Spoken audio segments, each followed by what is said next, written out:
Hey there, frugal brewers. Today I wanted to tell you a little bit about making your own homebrew, whether that be beer, mead, or even a fruit wine. And really, it doesn't have to be that expensive. In fact, making it yourself is way less expensive than it is buying it in the store. There are some upfront costs though, and that's what trips a lot of people up. The upfront cost of purchasing the equipment in order to begin brewing can become a lot, and it can kind of become addictive. When you have better and better equipment, then you can do more and cooler things with your homebrew. So a lot of people start to take it to the extremes, but I'm here to tell you that you don't have to go that far to make a good brew. Now, there are two ways when you're making beer in order to make a delicious brew, and that would be, for one, to utilize brew in the bag, which is actually the cheapest way to make your home brew, and that you can just do on the stove. It's really simple. You can do it all grain, and all you got to do is put it on the stove, steep the grains, and then mash them. And then at that point, you have your wort that's ready to turn into beer. The other way is utilizing the sparge method, which is what I like to do a lot. And what you do with that is you get a mash tun cooler, and then typically outside, although you can do it inside, is you let that mash sit, and then at that point you let it drain into another pot while you're pushing more water through it.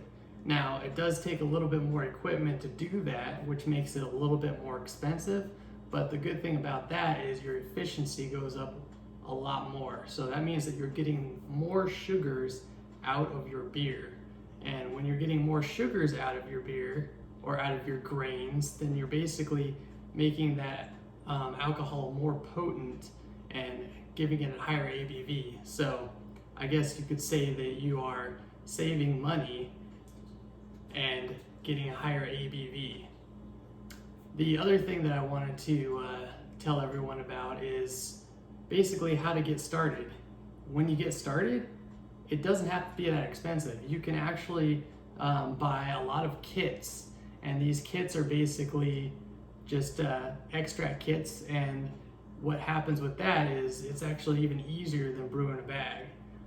With the extract kits, you do it on the stove as well, but you really don't have to go through that added time of waiting for the grains to convert their sugars. You just pour in the liquid syrup or dry powder, and then basically do a little bit of steep for specialty grains, and then you're ready to go.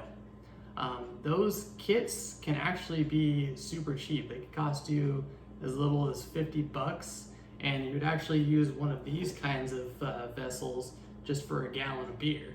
Now, when you're just brewing a gallon, it tends to be a little bit cheaper than to get started than brewing 5 gallons. But in the long run, if you're brewing 5 gallons, you are saving a lot more money just due to the volume. You know, buying in bulk, you do save a lot more money. And that goes for brewing, and it goes for some of the equipment that you buy too. So like, for example, if you're buying a bunch of these, then it'll be a lot cheaper than just buying one or two.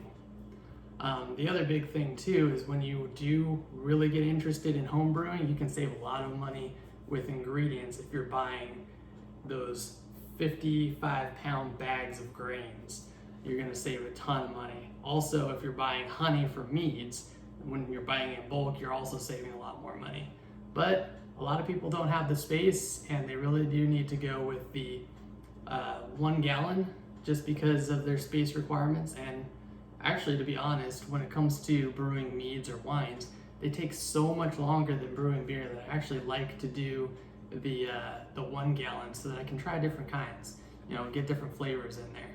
And when it comes to making mead, the honey can be a bit expensive, but when you go out in the market, you don't really see a whole lot of mead, and the meads tend to be a lot more expensive than if you were to make it yourself. This right here probably cost me $30 to $40 just to brew this, and I could get quite a few bottles out of this. This is a gallon, and that will probably on the market sell for, you know, around the same, if not more. But if I did like this one enough and wanted to go in bulk, then it would definitely be a lot cheaper, which is really what Frugal Homebrew is all about.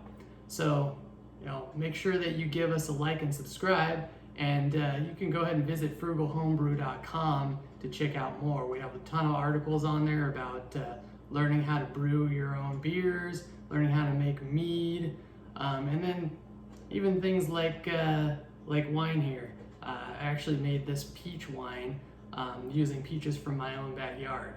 So I'm not quite sure how this is going to turn out because I've never done that before, but in the later episodes we'll go ahead and give that a try.